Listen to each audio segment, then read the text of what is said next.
माई बिना छुटल शिव गुरु हमार नैहर बारे जान रे जान हमार नैहर बारे जान रे जान स्वामी बिना छुटल हमर ससुरवारे जान रे जान स्वामी बिना छुटल ससुरवारे जान रोवते जे गेले शिव गुरु अपना नैहर बारे जान जान ठोकी लेलकै भौज बजरी के बरिया रे जान मुखा हो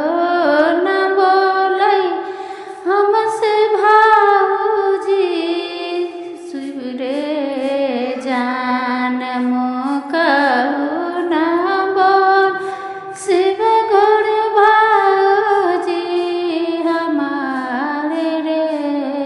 जान ठोकी लेलकै बजरी के बरिया रे जान ठोकी लेलकै बजर के बरिया रे जान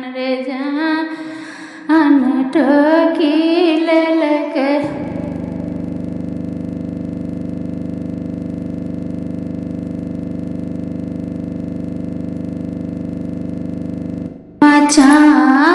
चमकै शिव गुरु पापा के बेलिया रे जान चमकै शिव गुरु पापा के बेलिया रे जान कि भैया के हबलिया रे जान यो शिव गुरु घर